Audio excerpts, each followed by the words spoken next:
We can start, sir. So, as good morning to every participant from across the country, and here I am Dr. Professor Vijay Kumar Banga. So, my brief introduction is already given to you, and I have experience in the higher education. And during my all career, I have gone through so many accreditations. Being a director of the institute, I've gone through NBA, NAAC, economy, and UC inspections and all. So I'm also a NAAC accredited NAAC assessors, and, uh, and regarding my research domain, it is in the artificial intelligence and robotics, and along with image processing. So here in the screen you can have my Google Scholar. This is for your ready reference. And currently I am working as Director Quality Education and Professor in Computer Science Engineering Department at Riyadh Bahara University, Mohali, Punjab. So my current profile is all with respect to accreditations as well as the academic improvement in my institution in this university. So once again, welcome to all the participants. Next slide. So here I just want to emphasize to all of you how the education system works in our country. So if we start from the school education, with respect to Ministry of Education website, so there is something like 14.89 lakh students in our country which are in the schools. So number of schools in our country is roughly 15 lakh. And similarly, about if we talk about teachers, it is roughly about 95 lakh teachers with us. And if we talk about the students, it is roughly about 26 crore students are with us. So if we look into this data, it is a huge system, a very big system in our country, and which comprises of so many institutions. If you look, there is a urban area, there is a rural area. So there is a blend of like urban and rural. There is a wide diversity in our school education system. Some are so rural, some are so urban, but still we are having some, when we come to some quality education, then we have to filter out all in the same filter manner. So which is quite difficult task. So if we look to the schools, there are 2.54 lakh schools which are in the urban area. And if we talk about the rural area, like 80% schools are in our country is in the rural area. So it's a very big like question also. It's very big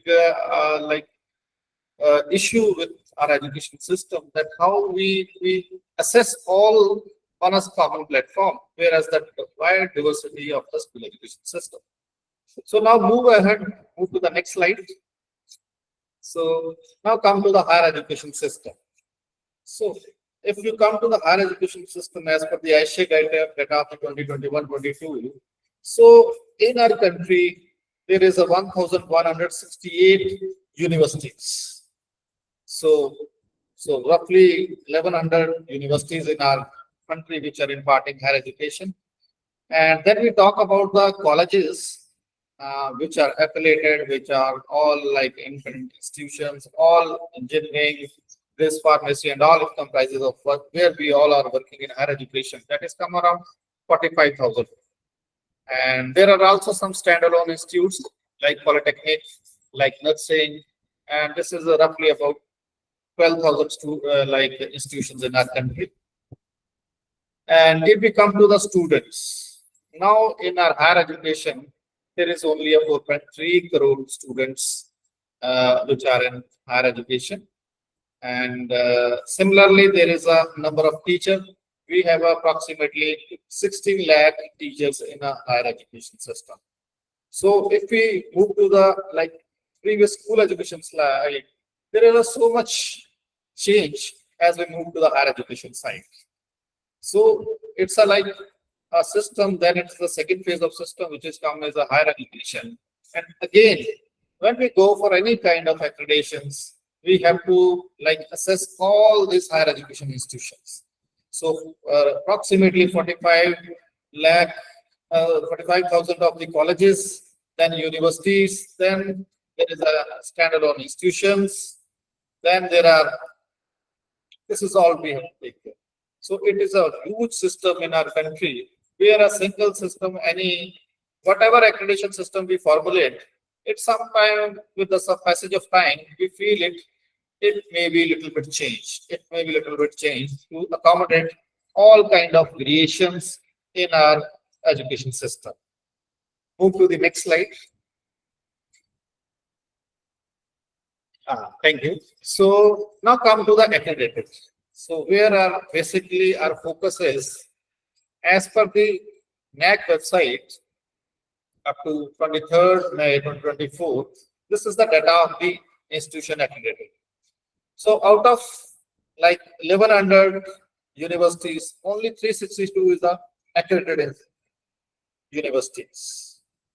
So similarly, if we come to the colleges, which is somewhere around 45,000, if we add standalone also, there is a 46,000.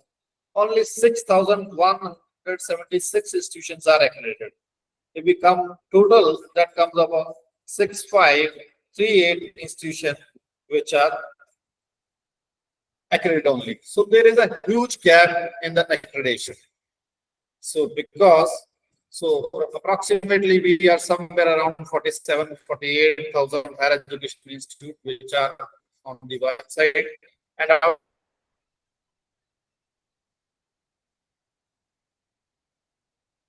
so there is a huge gap to accredit institute. And now the problem comes here. It's not that they are not willing to accredit; they are willing to accredit, but our system is so designed that they won't come into that. They won't able to eligible for that system. That is a big question. So keeping this in mind, there is a lot of modifications are going on in the accreditation processes. So earlier there is one education like NAAC accreditation process, then there is a revised accreditation process, and now there is a new proposed new accreditation process. Come to the next slide. Move to the next slide, please.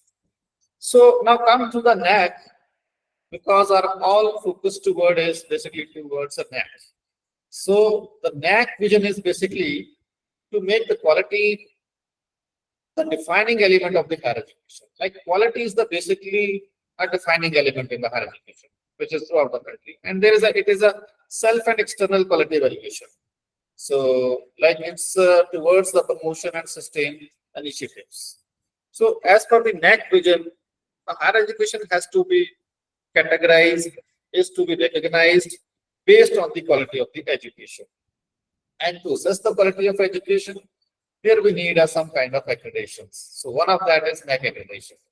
So NAAC vision is basically focused on quality towards defining the higher education. So as per the previous systems, there is an accreditation process. There is a grades A plus, B. Based on that, the NAAC is categorizing the institution towards the quality. If the higher grade, it means the institution providing following a very high systems and it providing a quality education. So somehow their vision is to be addressed through this. Move to the next slide, please. So mission statement of NAAC. So NAAC to reach their vision statement, they have a mission so to make assessment, assess any institution, a higher education institute, to arrange a periodic assessment and accreditation of the Institute of Higher Education. So they generate a processes which make a periodic assessments, so that accreditation of the institution will be done.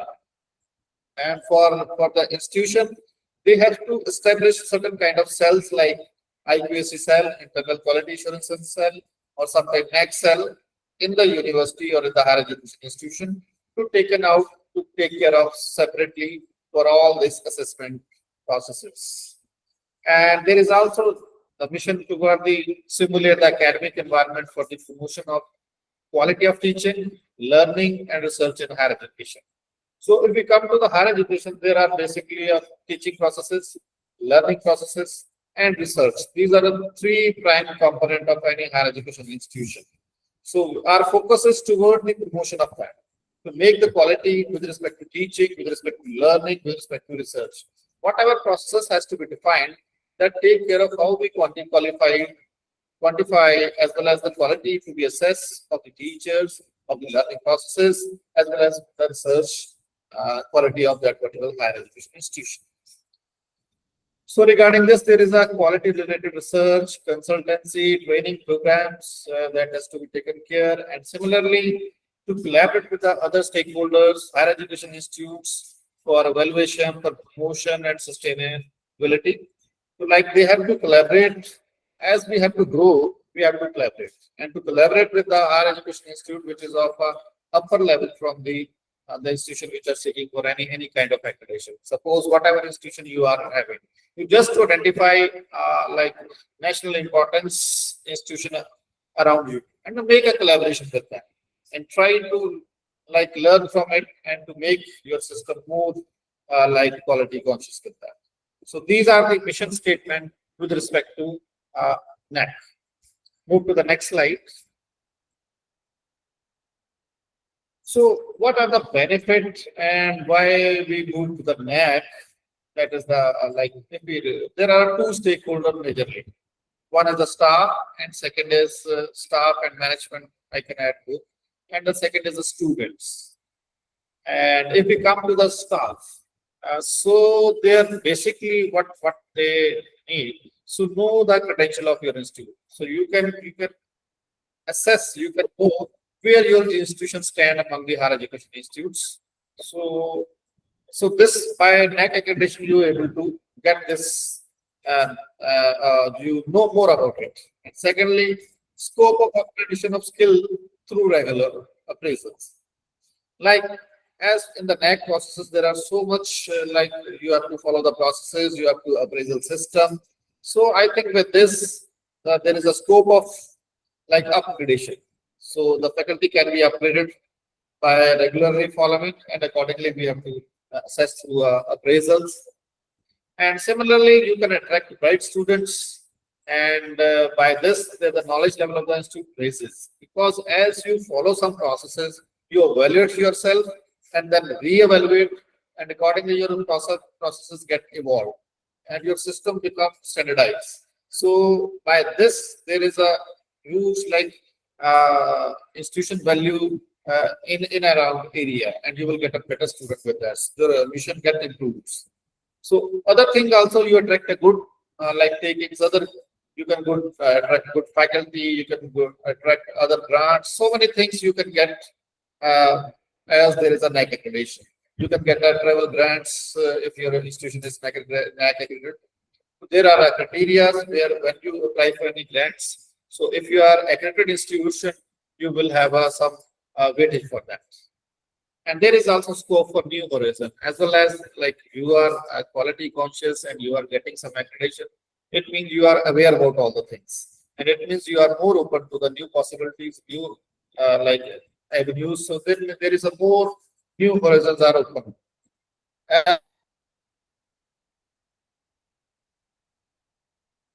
As like your institution becomes,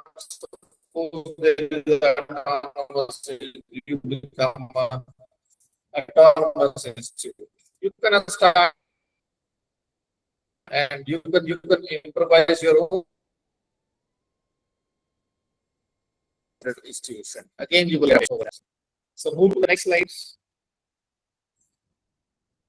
Next slide. Yes, yes. So there are different stages to the NAAC as per the like revised accreditation framework, which we are currently following before like June 30.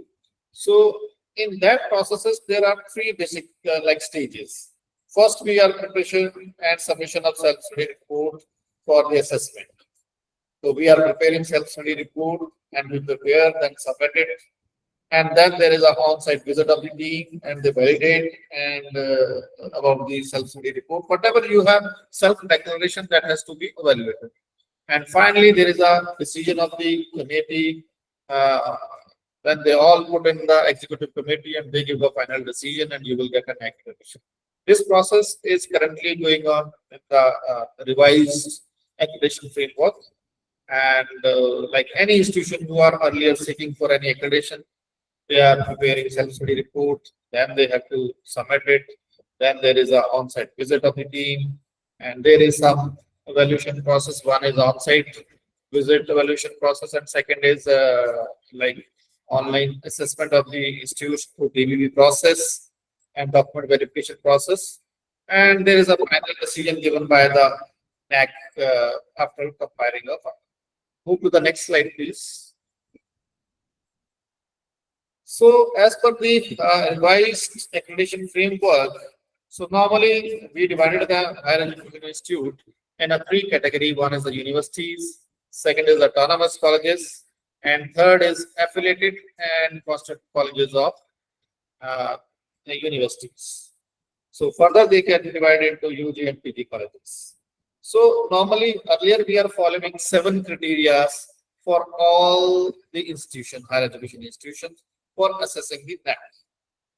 So, and similarly there are key indices, indicators, qualitative and quantitative indicators. They are varied as per the institution nature.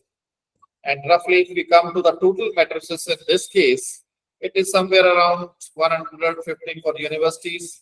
For autonomous, it is 107. And for UG, it is like a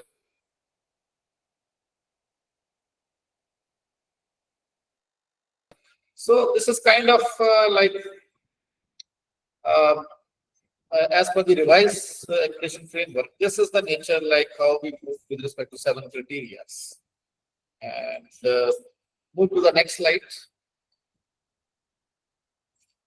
So like how we get assess like outcome with respect to revised accreditation framework. And like I'm just explaining this part only just to aware about that how the earlier processes is going on. And now we are shifting to next, how we move in that.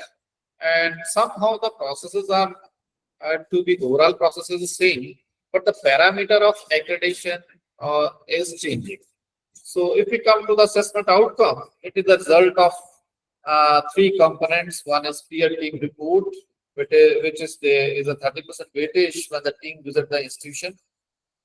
And then there is a like a system assessment report, as well as their quality indicator framework, as well as their grade sheet. So this is the whatever they have put up in their self-assessment report that has to be evaluated along with a student satisfactory survey that comprises of 70%. And this whole become a one combined combination. And with the combination of these 3 parts, we finally get a NAAC accreditation outcome. And which is like institution has to put everything on their website so that any stakeholder can assist this. So this process we are already following. And move to the next slide, please. And here are the grades which is we are earlier using in a revised accreditation framework.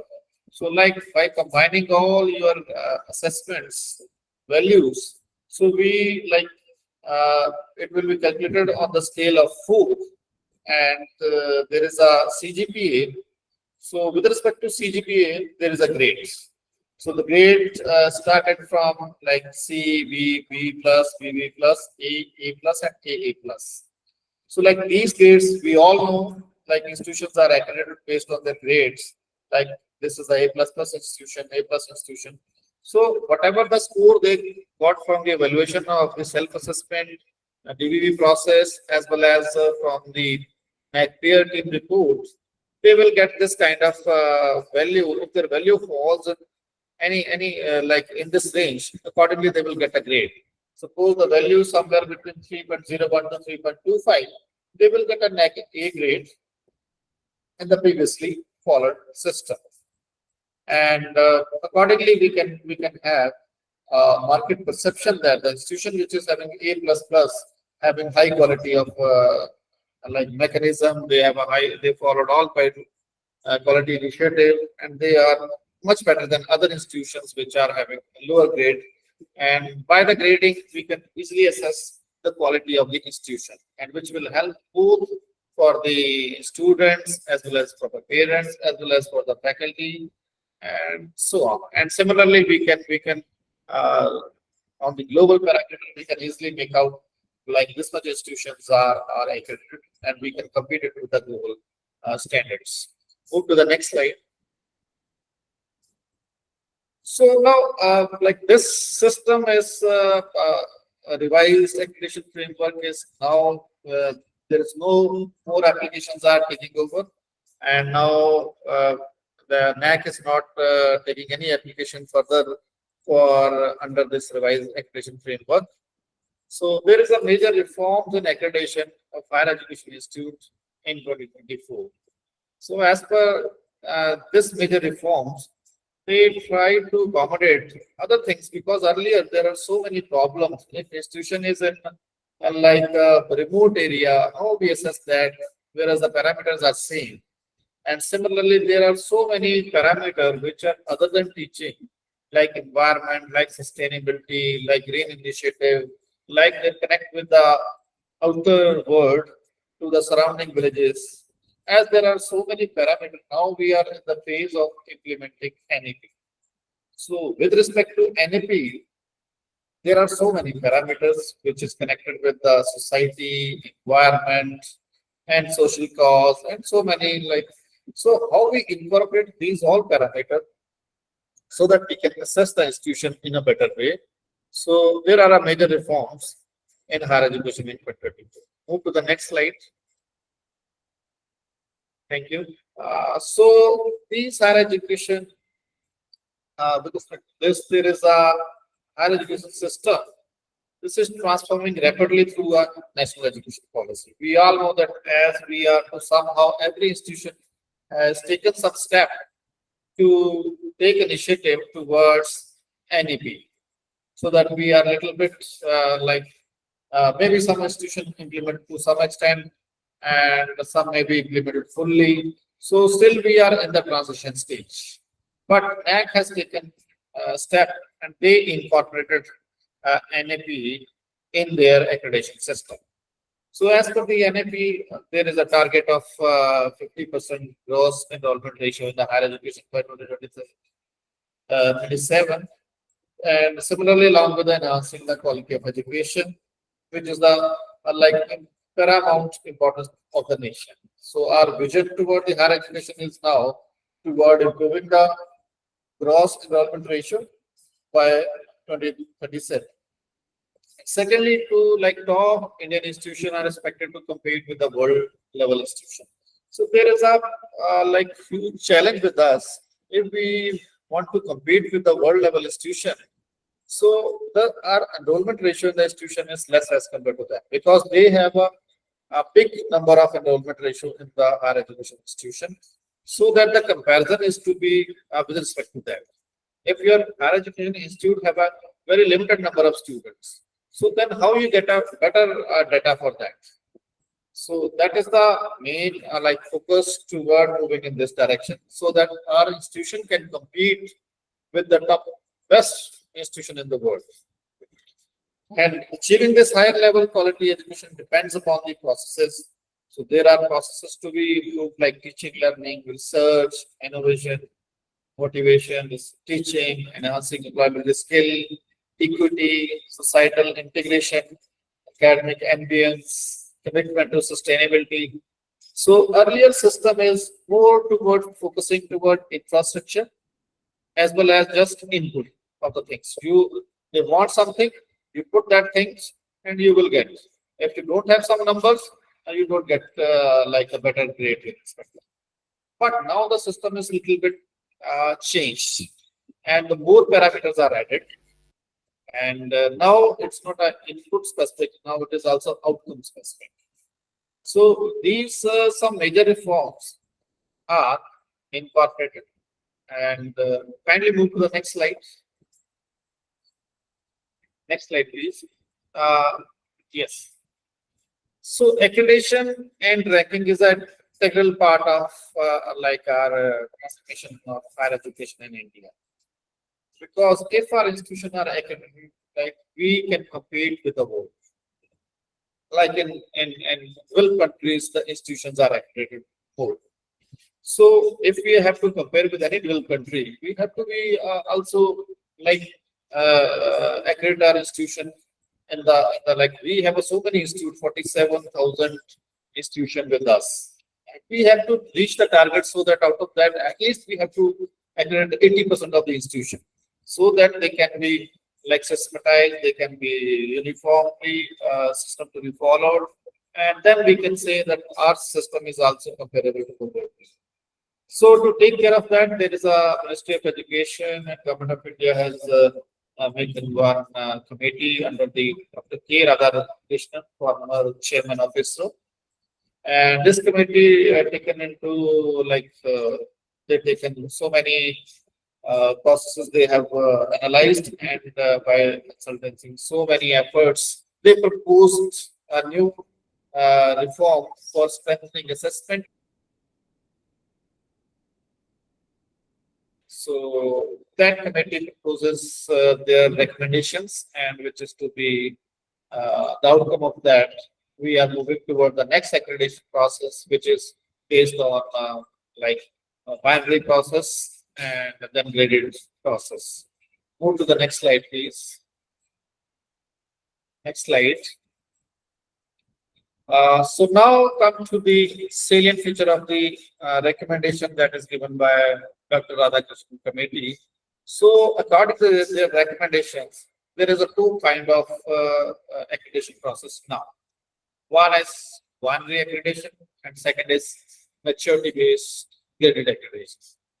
So earlier there is we have only a one kind of accreditation process in which you will get us grade, and there is always a pressure on the institution that we need a higher grade. We need a higher grade. So being sometimes even a good institution cannot go for accreditation because they have some fear in their mind that our grade might not become good. Then it is very difficult for them to retain in the education system, and they will get like they will not to be at par get a good admissions. So some fear makes like they are not able to and like go for accreditation. So even some good government institution also not applied for accreditation because they have to fear that the private institution in front of it is having very high grade. If they are not able to get a higher grade, it's become a very difficult for them. So now to ease out all this burdensome view, and second, there is some system to be make more like easy and like more to be on the side to accommodate the various parameters. So this system this are proposed. The binary system is like whenever any institution applied for first time, they only get a one option. So they go for binary accreditation. Means either it is accredited or not accredited. So there is no fear in the institution mind that whether they will get a lower grade, higher grade. They only get an accreditation or not accredited. So that means it's a binary one. So there is no any grade for it. So it become a like every institution now, I think, ready for go for accreditation because they know it. They simply get accreditation, or if they didn't find their system as per the year, then they simply get not accredited, which is already they have that status. And after that first binary accreditation, they have to move to the second level after completing their first cycle. Then they can move to the maturity-based graded accreditation. So maturity-based accreditation comes with the 5 level 1 to level 5, and this is with respect to like as the like accreditation, the quality process proves, their level is to be also to be assessed over that. So in basically the level 1 to level 4 of the institution, and the next, then there is a level of like 1 to 4 is the like institution level with respect to their processes, and if they come to go for level 5, it means they have to compete with the institution which is of a global excellence level.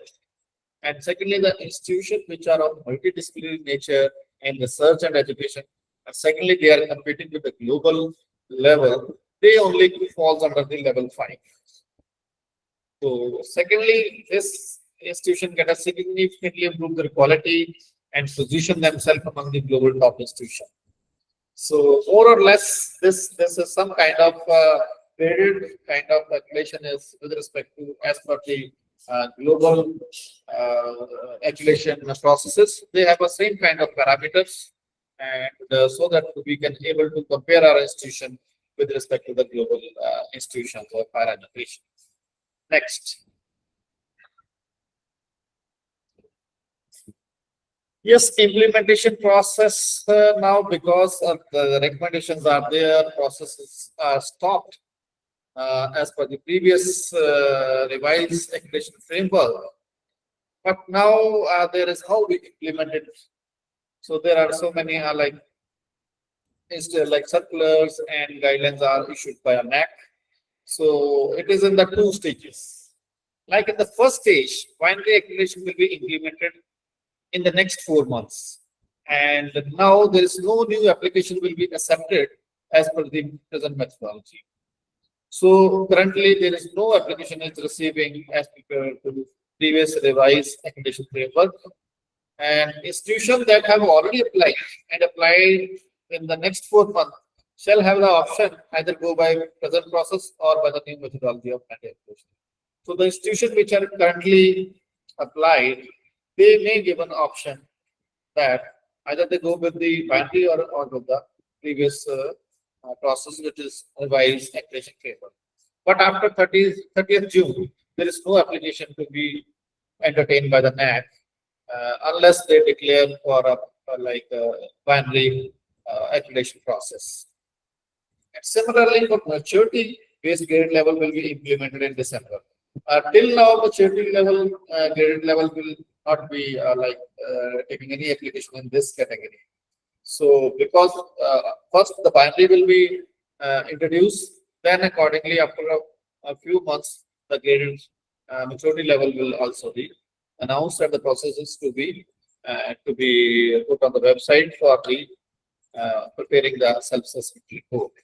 So till now it is in the transition stage, and the applications which are already submitted, they are only entertaining and not to take any new application at this stage.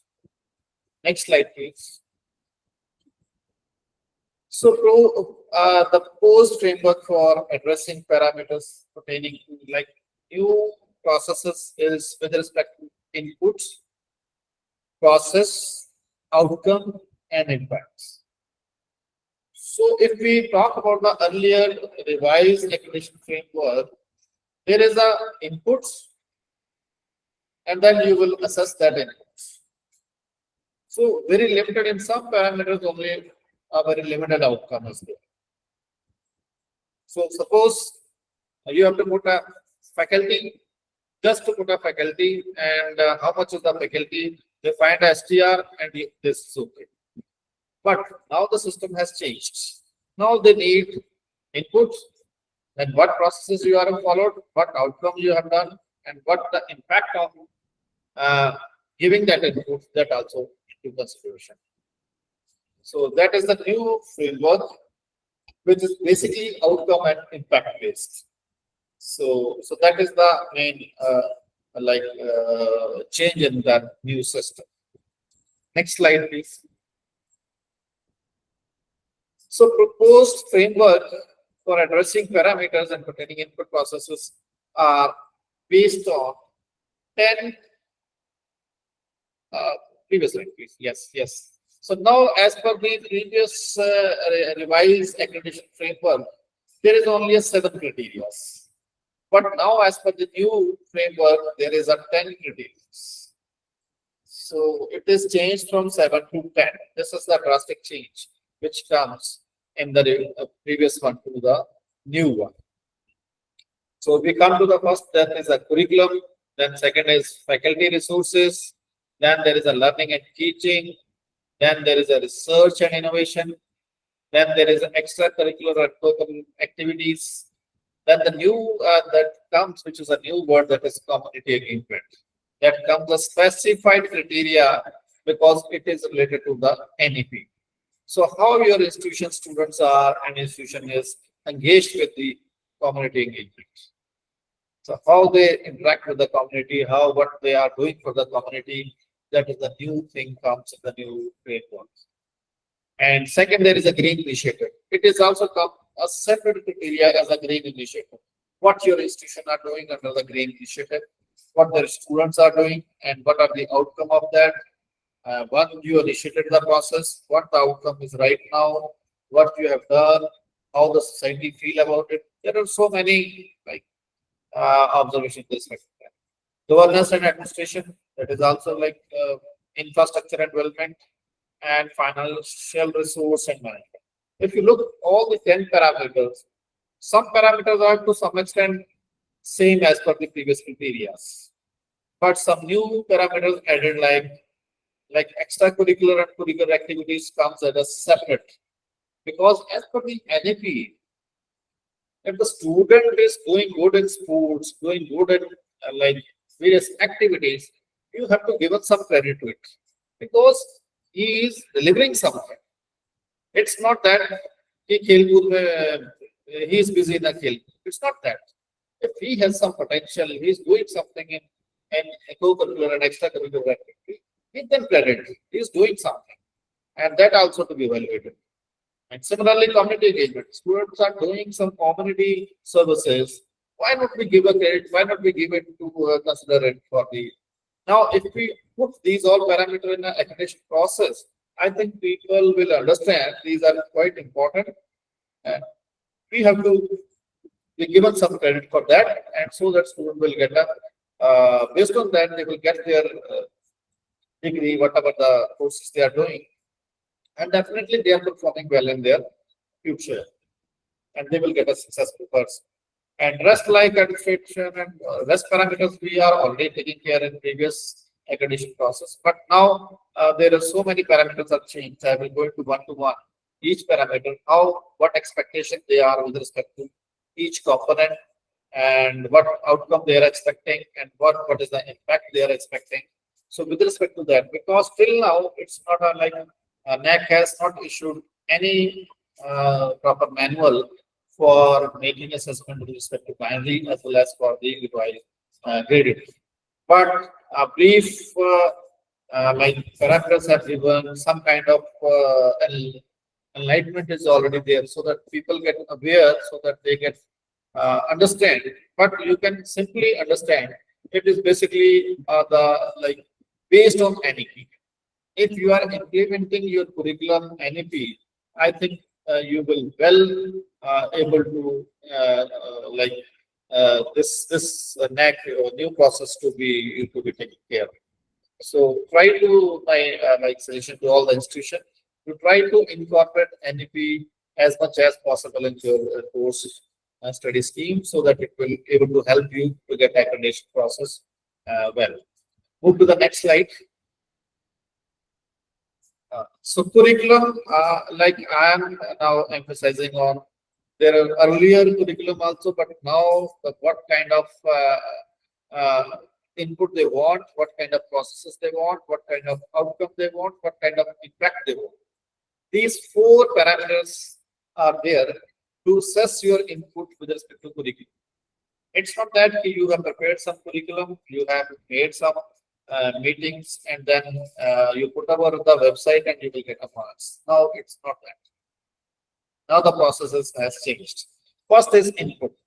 Source of the content which is open for public viewing in their portals. Like whatever the course content you are having, it should be freely available to the public, and that is act as an input parameter. Now, what processes with respect to curriculum they want? They want what is the student feedback with respect to that? What is the teacher feedback? What is the stakeholder involvement in all this curriculum development? Methods of periodic upgradation, when you upgrade, and what are the processes you are following for upgradation. Then there is a review mechanism is what. Then there is a transparent responsibility of functioning, and then there is a expanded access to the high quality technical and vocational education trainings. Then there is emphasizing the importance of the enabling lifelong learning. In your curriculum, there is a lifelong learning. What is the emphasis on that? Focus on skill, reskilling, upskilling, and there is an encouragement of mobility of students, scholars across the higher education institution. How your students are moving, how your students are like interacting with the other higher education institution, their movement. So this is all like with respect to curriculum. And you have done all this, suppose. Then what is the outcome? That is again, you need to be quantified. Successful completion of the course. How many students are passing out? Updated knowledge. If they are passing out, the knowledge is updated. Time management to the needs of the semester system. Innovative ideas. Then there is impact. There's the publications, and then there is also like teaching content, contextualize or leading to real world skills in the learning awareness. So second is enable a personal and like they are commissioning and enlightening the constructive public engagement, productive contribution in the society, multidisciplinary and holistic education. So whatever processes you are doing, how their outcome comes with respect to these parameters. Not only this, you have done, you have the student get pass out. Then what is the impact of that? You introduce some new thing. What is the impact of that? Like progress toward the higher level of education in the society. Then what is the increased possibility like skilling workforce up? You have taken some step. What is the increased possibility of skilled workforce leading to the placement? How your placement get affected while changing all this? And how the raise of innovation, like how if they have you have put up some innovation a kind of like initiative, so how many of them started their own businesses, then how many your new innovation idea to be patented, and how much revenue to be generated, what is the impact of that that's coming, award and recognition of the inventors, and wealth generation, how much wealth to be generated. It's not that you have patented something, it's okay, it is one step. But was this patent is commercialized and how much revenue to be generated that comes now. Because there are so many universities which is having so many big number of patent rates. But if you come to the commercialization, not even a single is commercialized. So now the impact is towards the actual outcome of the processes. So it's not simply a documentation and finish it off. So it's not on the shelf to be placed and just as a document. You have to come to be in the real world so that it comes out. Prepare students for more meaningful and satisfying lives and work goals and enable economic independence. So your whole process is toward success of the student. Suppose you incorporate so many like sports initiative and you will get a student which is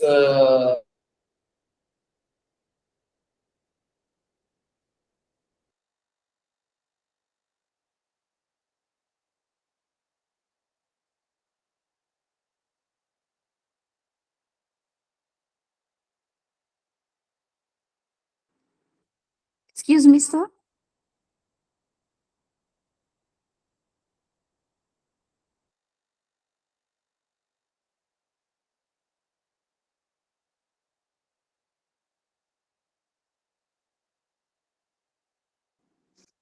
Excuse me, sir.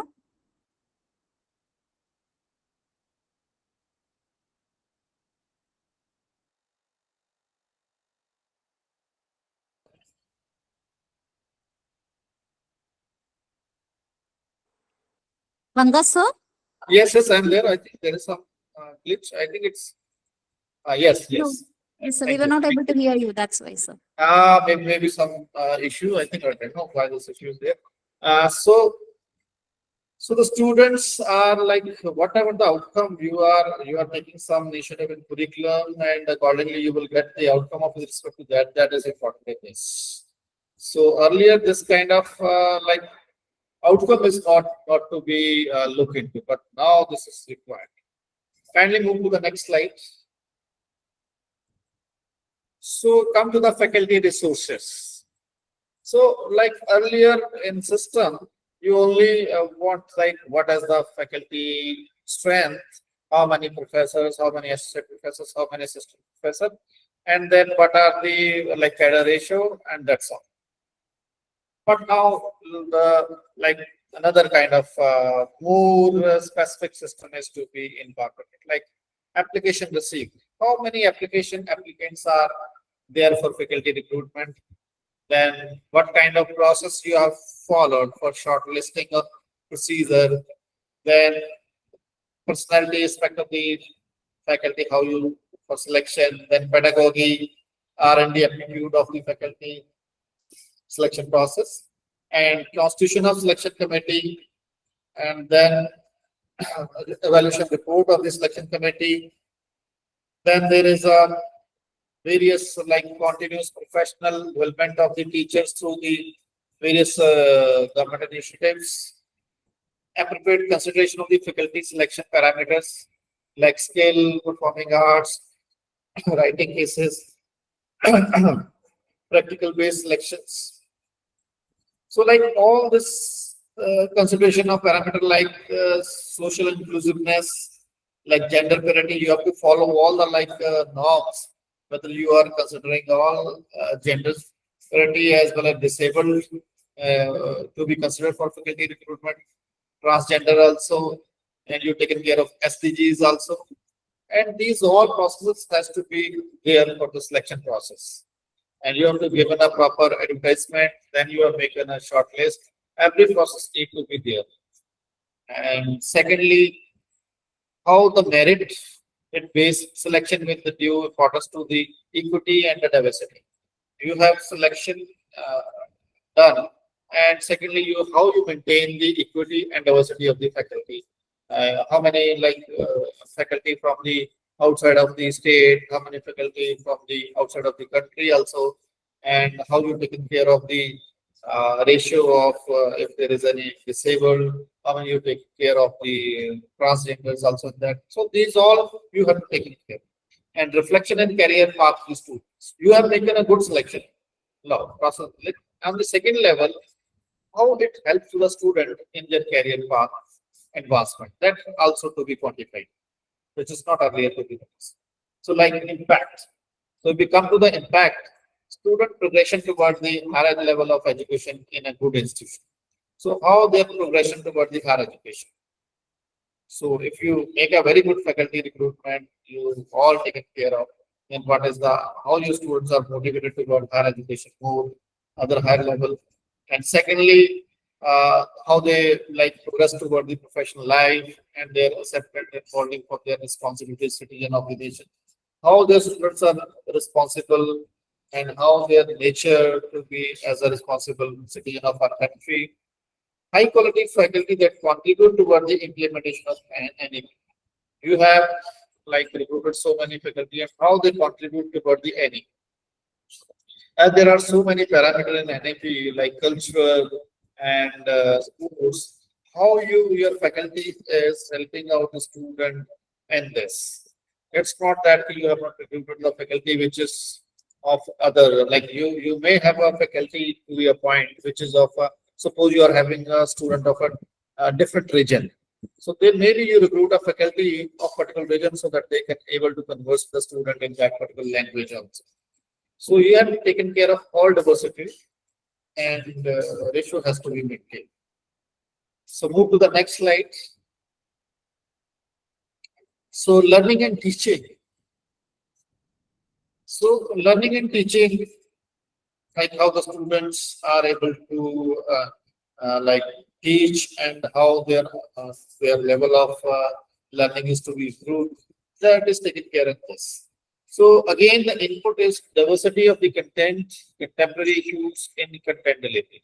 So you are delivering contents, and accordingly there is a like how you taking care of the diversity of the content, and if you what kind of process you are following. Like normal classroom teaching is there, that is again is there. Then how many interactive methods and collaborative learning methods you are adopting. Field work and evaluation processes you are taking care of, experiential learning, critical thinking and problem solving techniques you are incorporating in that? What kind of steps you are taking? Inculcating research oriented study, cultivating deeper interest in the subject, learning by self efforts, and harnessing digital technology to make the student more like for learning, and promoting open, equitable, and secure scientific collaboration across the research and higher education institutions. Like for delivering your learning contents, so how much you like for higher education institution of nearby your institution to be collaborate, so that you able to expose to the student to the latest laboratories as well as to hand-on experience of the latest experiments.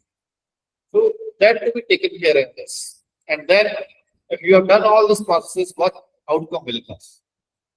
Holistic and contextual understanding the subject and the impact of the learning in the life of the student. How this, whatever effort you are making, how this is help the student in learning. And need to have benchmark of learning outcomes, promotion of research activities, and similarly developing the aptitudes of connecting insight across the domain.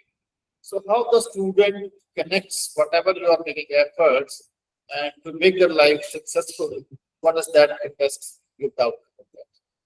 Similarly, what is the impact over that everything?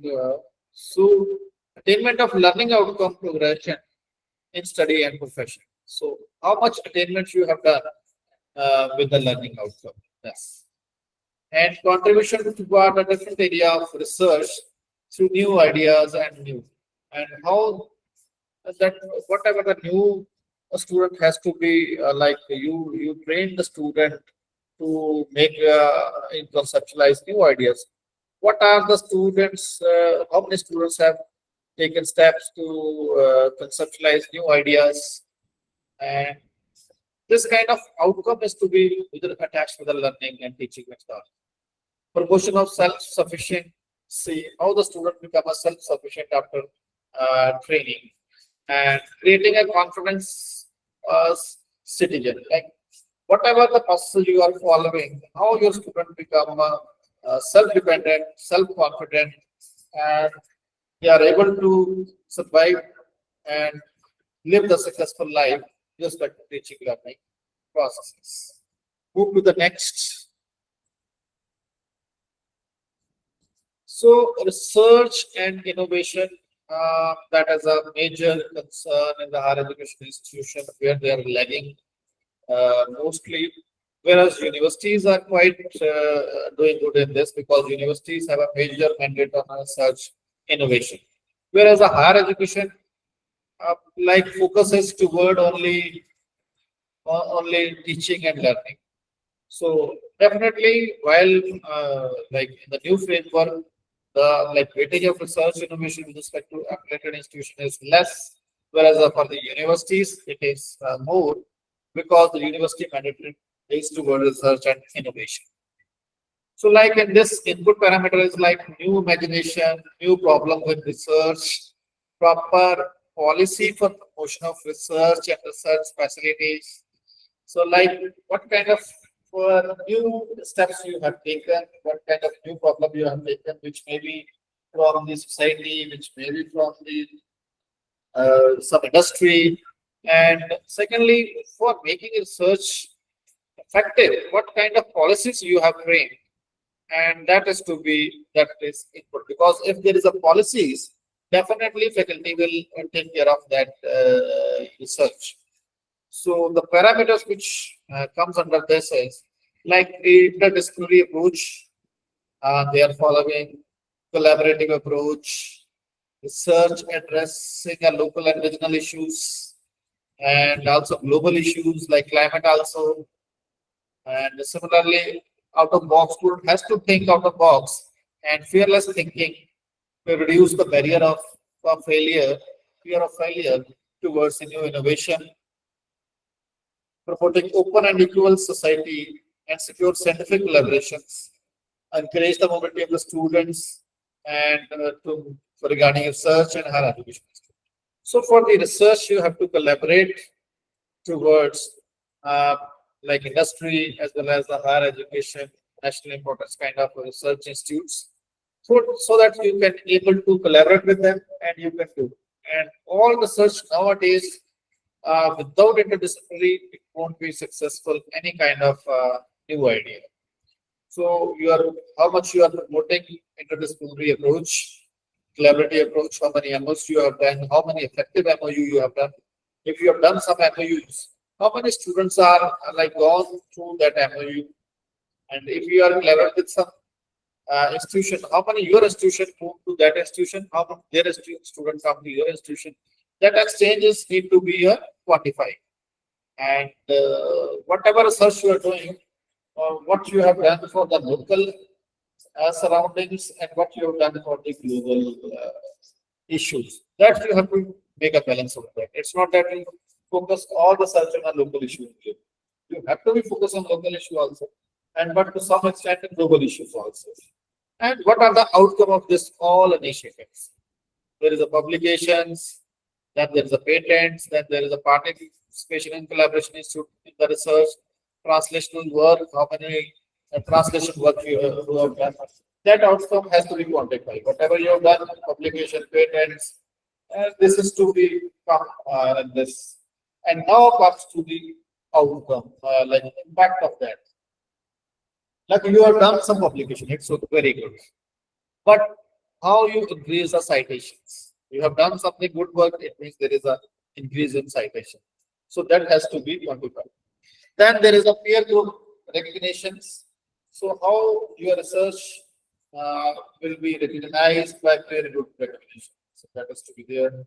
And what are the impact on the stakeholder? What are the impact on the students, faculty, and your industry and your placement partner? And all what are the, if you are doing some research, it means definitely it will benefit to the industry, benefit to the society, benefit to your other stakeholders. So I think that is to be like whatever you produce, how it benefit to your stakeholder. And funding of research, like to make any research successful, you need a funding. And from where you get a funding, whether it is from industry, whether it is from the government agencies. So that has to be more you move toward the funding, it will benefit you in application, better marks and all that.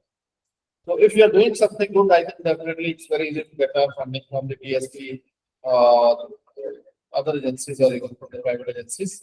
That is to be taken care. So move to the next slide. So there is a extracurricular and co-curricular activities. So like earlier, these activities are come under student progression, but now it is a separate component in a new framework. So like you have to be given credit for extracurricular and curricular activities. That is the in. And like insensitization and financial etc. for special focus on marginal sectors, logistic and connecting to the syllabus. Like you given how much credit, and secondly how you incorporate it, how you make them so that students get a benefit over it. Says how you like give them financial assistance for it, how you give an incentive for it, how you make a lucrative so that students get an incentive and they involve in it. So this is all with respect to this like extracurricular and total, right? So if we come to the outcome, it is a holistic concept of the institutional learning. If we focus on these, I think the overall development of the student is needed. So more complete realization of human potential is to be taken. So some students are very good at studies and maybe not very good in the schools. Some students are average in the schools, average in the studies, but very good in the schools. So we are taking care of every human being because every human being has some potential. It may vary from one to a little bit to one to another, but every having has some potential. So that is the main issue in that. So moving that, there is a representation of the students in a national and a logical other bodies. How whatever your effort, how your students are participating, if your students are like you are making effort toward it, how they represented in a national games or maybe like an international games. So that added advantage to the institutes. And secondly, create ecosystem that uncover innate innate talents in the society. Because there are so many students. Sometimes as a parents, they are like put forward their student in an education, like particularly in a suppose in any technical education. But the student has a potential of some sports ability or maybe some cultural ability, and suppose he's having a ability of some writing skill, but he somehow comes under some technical course. But with this efforts, we can also enhance their quality or their skill or their ability towards like writing skills. So that once a day he become a very big famous writer. Because you support them in that manner, he will able to do their routine course also. Along with that, he can highlight their own like personal interest also toward maybe sports, toward maybe writing, or towards maybe culture. And by this way, we are not restricting a student only to academic portion only. We are making them support and we are making them a successful because every student has a potential to become a successful person. But our education system, to some extent, restricting them to not to do all spheres. By implementing NEP, there is a huge scope of the student to be flourished properly and to utilize their whole potential. And this is the beauty of the NEP. And by this making this a special component in a new NAAC framework, I think the institution can understand this importance of these kind of extracurricular and curricular activities, which is very much important from the point of view of the student. Like we all somehow whatever the student, like whenever you move to any job profile, to some extent you are not much attached with your academic profile. You become a more and more to moving toward a team handling or more and more toward organizing skills. And if using these like extracurricular curricular activities, if the student able to learn that priorly, I think he may become a more successful when they come in their professional life. So that's why these components are there. Move to the next slide. So community engagement, again, it's a very important parameter. Most of the time, like institutions are doing very good, but in their surrounding, there are so many problems in the villages, and they are not taken care. So even there is a higher education institute, but in the surrounding there is a village. Even there is a no one able to literacy rate is very low.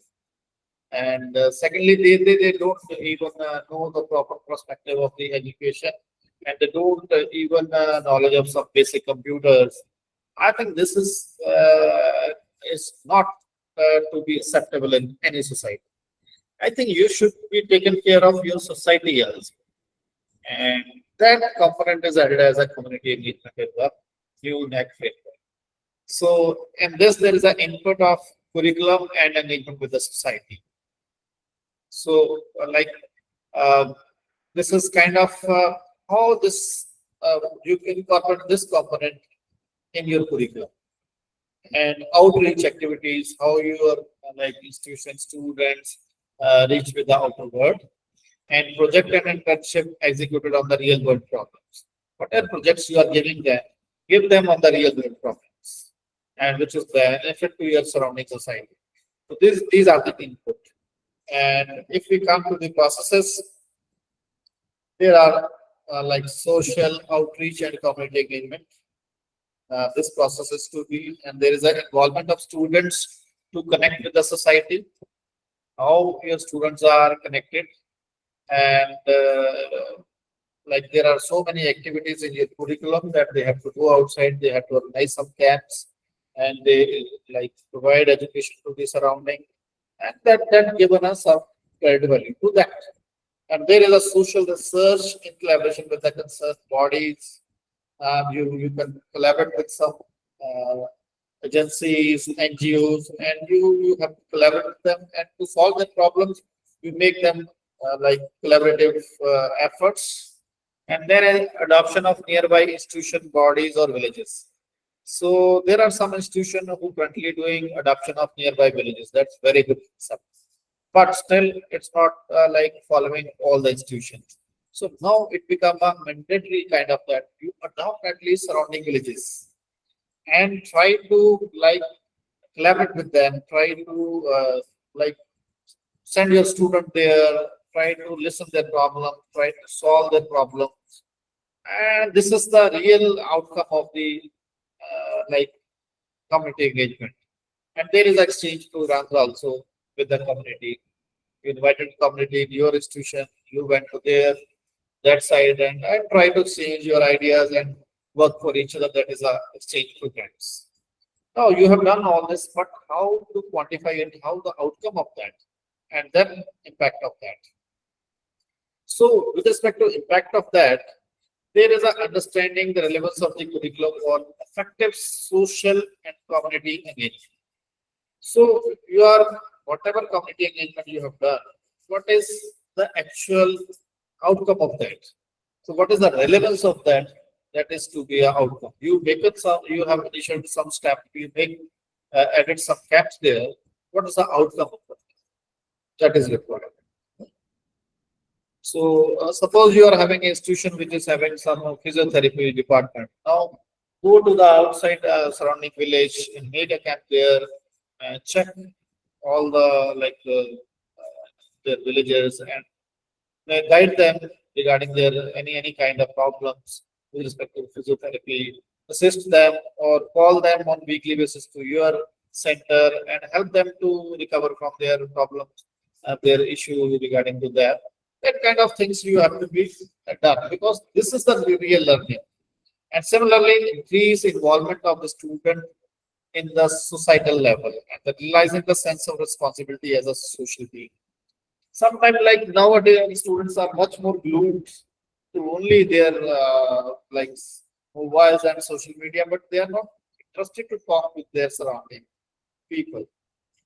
So let it be make the blend of these mixture of the student. They are good, they are use their social media whatever extent they want, but try to like make the balance between them so that they can also interact with their surrounding environment and they can make understand their problem, try to work over them, and then definitely they become a good human being and a responsible citizen. So to make impact over it, what the impact we are getting from it. So there is a better acceptability of the institution in the society. If your institution are doing good for the society, I think their acceptability is improved. And people will love to come to your institution and they definitely you don't feel kind of problem like less admission and all. Because it's simply if you remove a gap, you try to help out, try to solve the problem, definitely you both are in win-win situation in that. So community improvement in terms of health, education, and economic upliftment. So your all focuses towards the community improvement. Their health is to be taken care, their economic, their education. You want education for the surrounding and to make support in their health checkup and to make so that you provide jobs to the surroundings. Definitely you are making their economic upliftment. So this all is kind of economic engagement, community engagement module that is to be taken care. Earlier, we all like institutions are doing it to the some level, like they have adopted some villages and do make one or two activities there, but it is not for like aggressively for all of the students. Now we have to take care that we adopt more villages, we try to engage, we try to work over it, and so that we able to get out like outcome and the student can learn from their experience rather than from sitting in their institution only. The experiential learning, this is the real experiential learning by this. So now next please move to next slide. So green initiative. Oh, it's again very interesting component they have added, that is a green initiative. Earlier, we are also using green initiative as a one simple indicator in some of the like criteria. So where you have to declare some few things and some audit report has to cover that, how many like trees and something in your campus. So that is simply there. But now it's a specific criteria is there. It is a separate component, green initiative. It means how much focus is toward green initiative. And secondly, why not should it be? It is very important. So you have to given credit for green initiative. So you have to, as per NAP, you give some credit for green initiatives and various parameters with respect to this processes, like use of renewable energy, then with respect to waste management, and then how many of environment friendly and like green buildings, eco restoration nets, awareness among the stakeholders with respect to that, rainwater harvesting, water recycling, appreciation toward the importance of achieving SDGs, sustainability development goals. So now your effort is toward the SDGs, like sustainability development goals. 17 sustainable development goals are given by uh, there, and we have to taken care of out of that SDGs, and like how we are taking care of all these green initiatives, greenness in the campus, renewable energy, how much you implemented, how you water management you have done in that, uh, various buildings, how to make them like airy, less use of carbon footprint by making the system more airy and useful. And all this effort is to be how it help to your stakeholders also. So outcome of this all green initiative is like orientation toward environmentally friendly actions and shifting toward the renewable energy.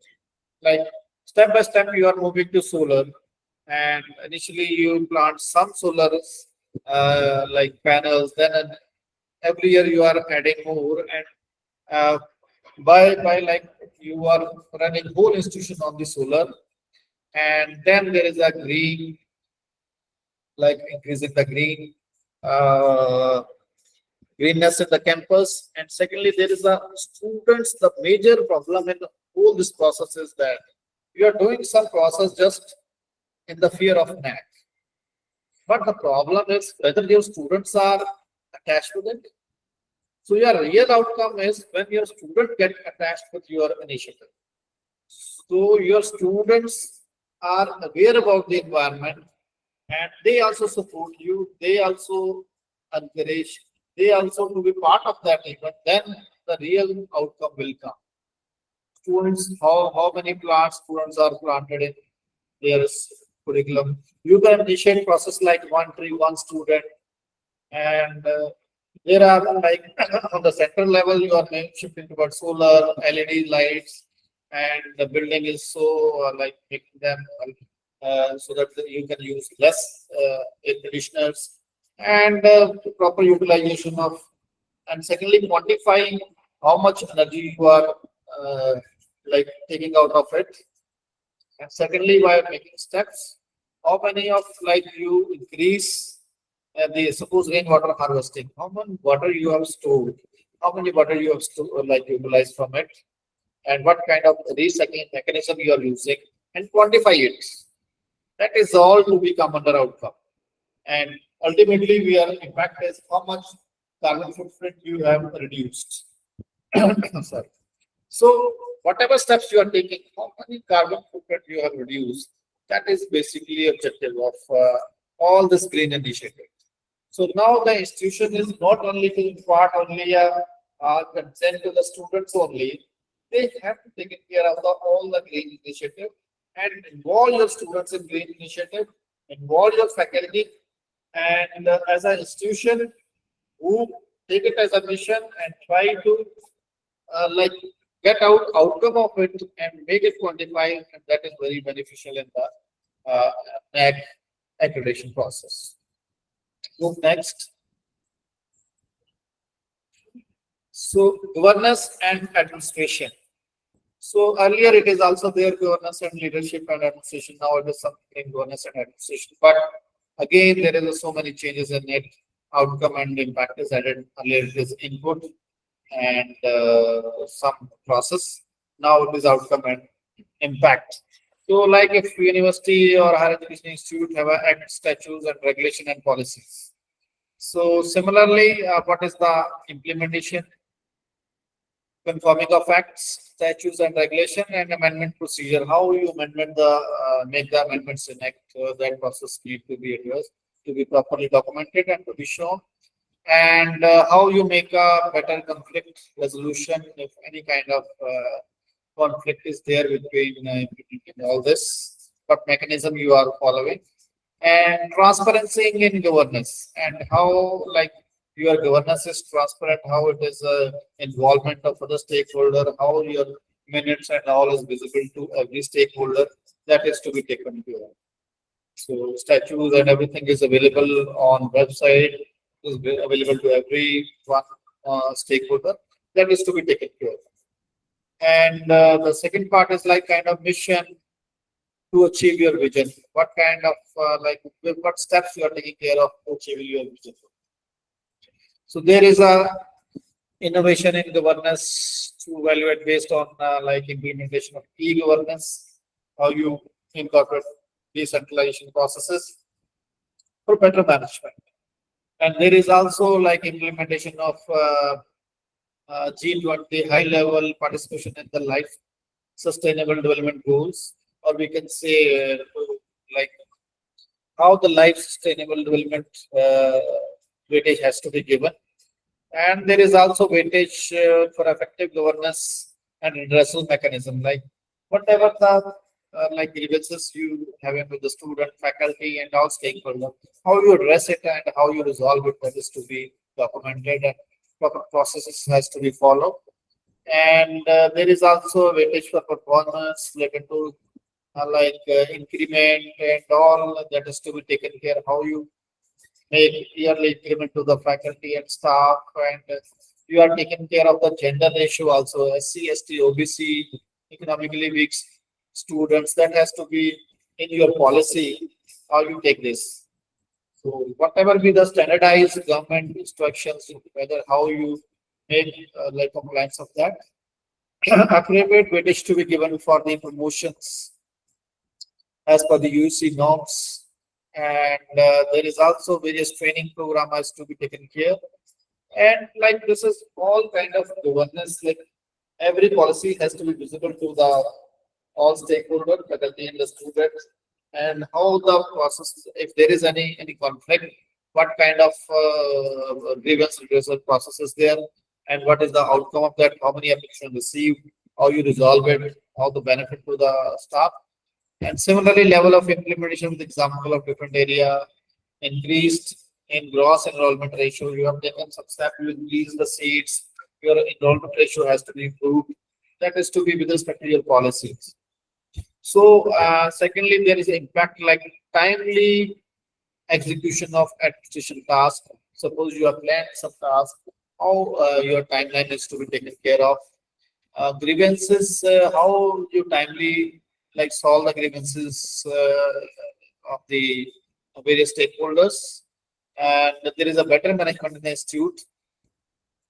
Restoration of to all effort to be move in this direction, that your management should be moved so that everything to be solved or resolved within a stipulated time.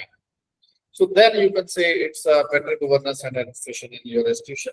And how you get accessibility of the different levels, and what are the mechanism process to reach to the different levels. So that also to be, there is also timings, or there is also mail IDs, phone numbers where you can put your request, or there is some portals where you can put your grievances, everything to be visible and transparent. That is to be taken care of in the governance and administration, and you have to maintain all record with respect to this. And various statutory, non-statutory committees, their minutes, and all has to be taken care. And what are the outcome of that committee's minutes, that has to be taken care with that. So this is all with the governance. Next slide, please. And there is an infrastructure development. So earlier there is much focused on infrastructure. Like you have to declare your infrastructure, what you are having, and then accordingly you will get. But now it is also there, but the weightage is a little bit less. So because now we assume that as per the NAAC, like institutions which are higher education, they are having infrastructure. That's why they get a affiliation and they are starting their courses. So you will have, but there are some like detail of land, classrooms, research laboratory, computer center, workshop, restaurant, dining, and theaters, library, administrative office, faculty rooms, center room, security, housekeeping, examination, all like infrastructure has to be there. And sit room also, guest room, sports club, gymnasium, that has to be there. And logistic for infrastructure for connecting to the students, faculty, and staff, how it is accessible to the students and will it to the expectation of the student. And now the outcome of all your infrastructure have, but what will the outcome? Holistic view of the existing capability of the institution. And like whatever you are having, thus you are utilizing it properly and make it available to the all the students and the stakeholders. And it's not that if you are having some very good infrastructure, it is always locked and nobody is able to access it. And so you have to make a outcome of how they are utilizing it infrastructure, what is the utilizing time, and what is the outcome of that. And secondly, there is a judgment of the capability of expansion. How you expand when you are moving ahead on a per, yeah, whether your system is able to expandable, and that has to be because you are having only a limited, suppose, lab and classroom. If you are not able to increase your strength, then you cannot add more students in that. And secondly, if you have a plenty of land and space and infrastructure, I think you can be expand as your quality improves, as your more number of students are there. So similarly, impact. So like better outcome for the student at their academic courses. If you are having good infrastructure, so it is expected to be have a better outcome of the student in their academic. And secondly, you are providing better labs, better systems, computer system. I think they are able to perform well in their experiments and they learn fast and they are making more confident. And similarly, creating an ecosystem that ensure that healthy development of the course, student, faculty, and staff take place. So good infrastructure having a good impact on the students and faculty and staff, they feel more comfortable and they can contribute more and they can contribute more for the development of the student. That will help a lot. So infrastructure is definitely a basic step and it is to be taken care. And that also to be covered under this. Already in all inspections and all affiliations, you are taking care of this parameter. And still, NAAC has some weightage for that. Move to next slide. So, and the last parameter, like TDA, is financial resource and management. So, this is kind of like whole your institution, higher education run around this financial management. So your financial management should be in such a manner that you should have sufficient funds and you will have a like healthy and existing capability for the institution to run. So there should be healthy financial background and healthy financial there so that you can run institution well.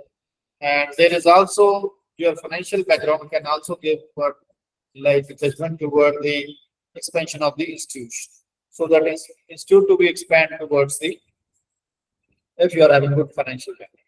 So various processes in this like seed money for the teacher.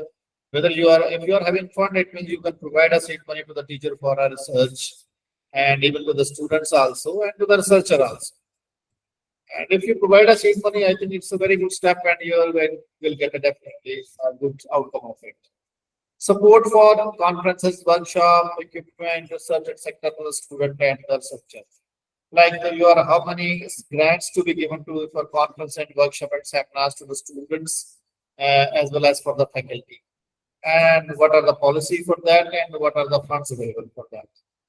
There is a amount spent on the development facility like libraries, sources, how much amount you are spending over it. And secondly, for training of teachers, staff, etc. And amounts spent on salary as well as teaching and non-teaching, that come under this.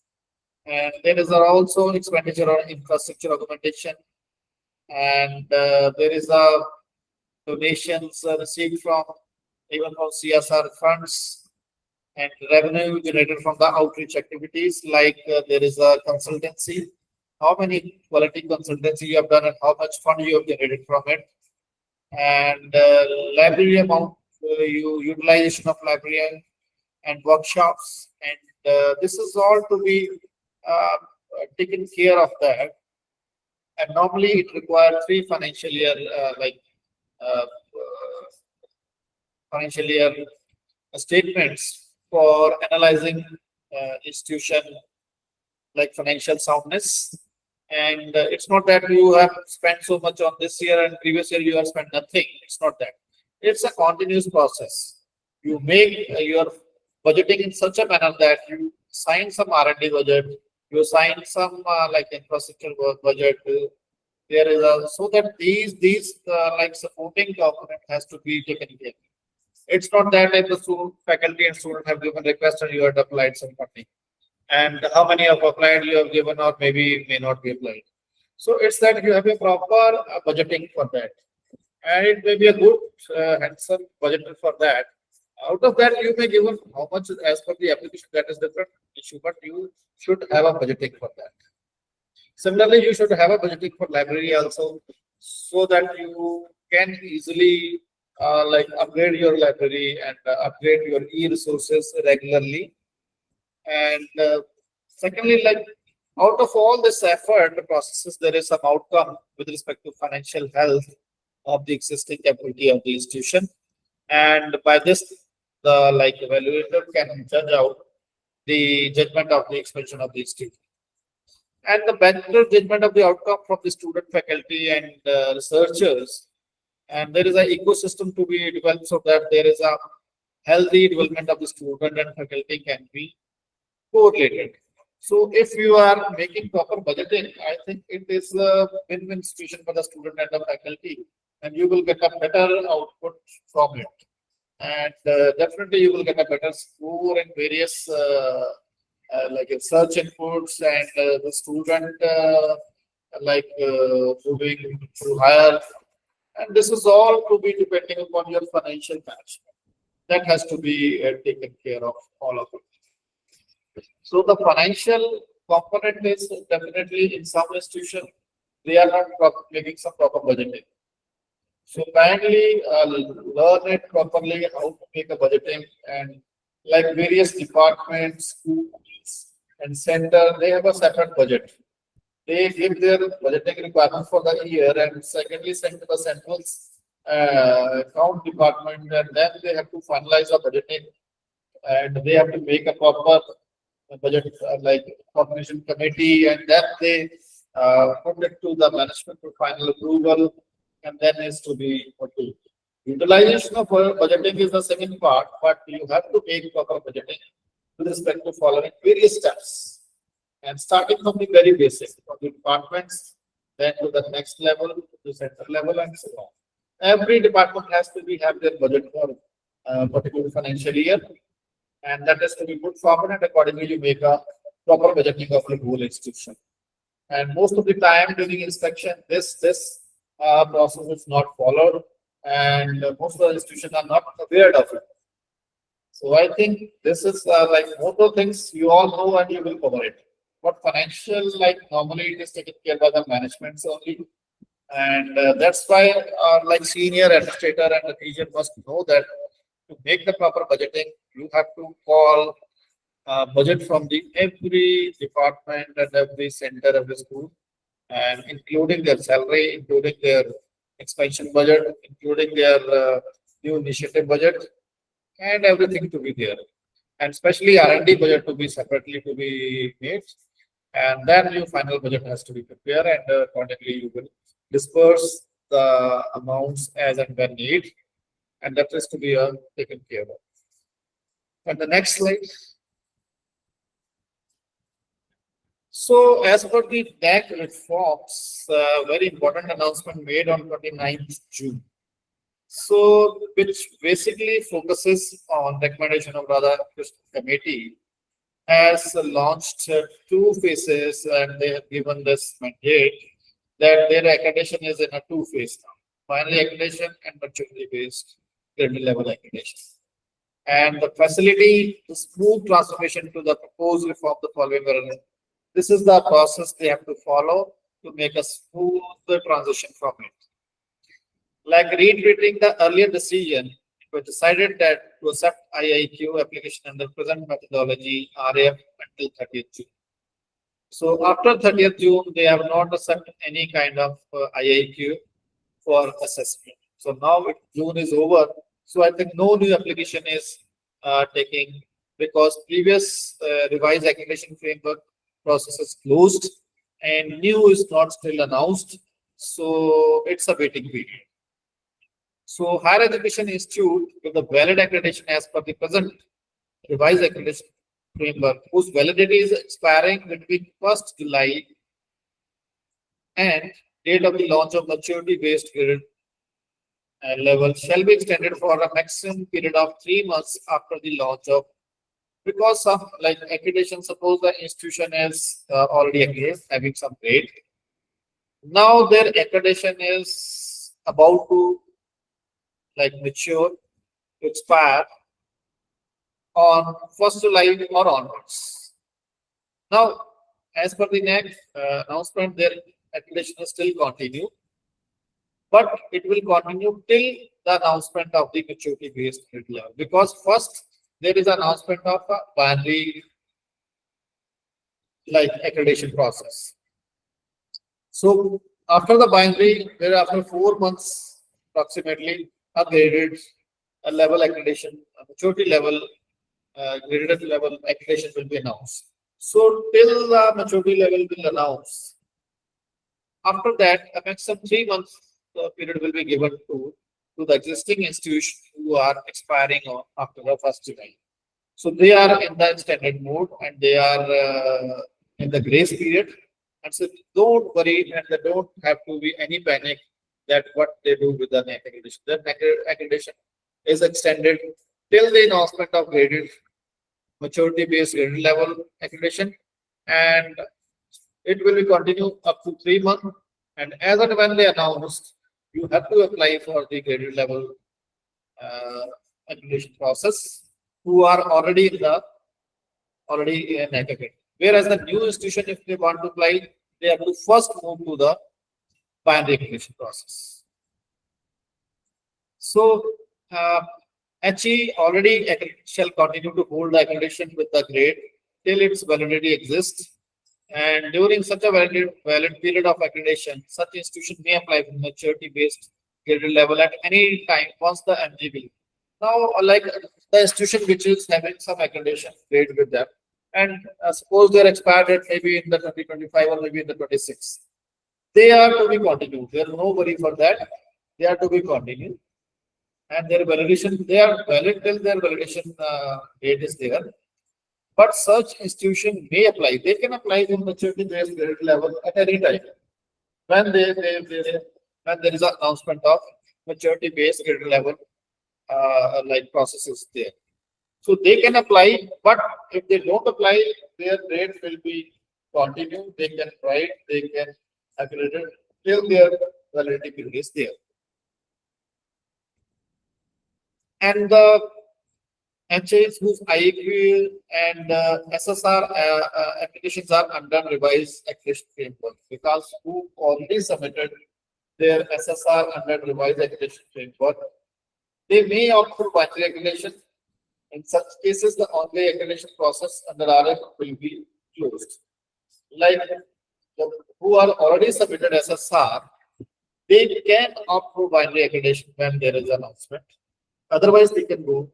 If they don't want, they may decide to go ahead with the accreditation process under current RAI. They can also like anyway under revised executive framework, which is continuing currently, but they can also move up for a binary accreditation. It is their wish. And secondly, the HI who are accredited shall apply for binary accreditation as and when it is known. So the institution who are already accredited can apply for binary accreditation as and when it is known. It is their wish. So till now, it is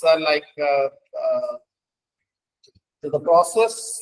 Most of the questions are during this phase, and almost all issues are taken care in this announcement, which is available on the NAAC website, and you can easily get out.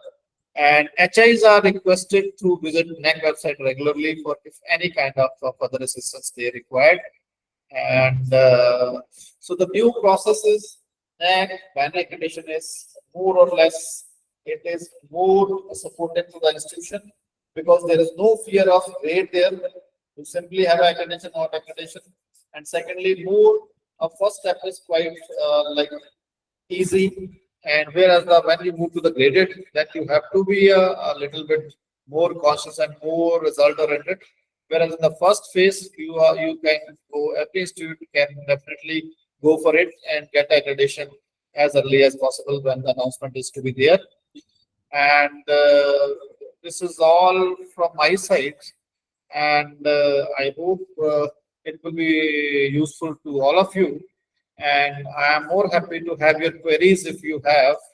And so we all have the same motto, like we are in higher education. We all want quality education. And that is the process of self-evaluation and continuous improvement. So every system has to be improved with the continuous improvement. So each and every day we have to improve somewhat and to move to the next level. So thank you all of you for patience listening, and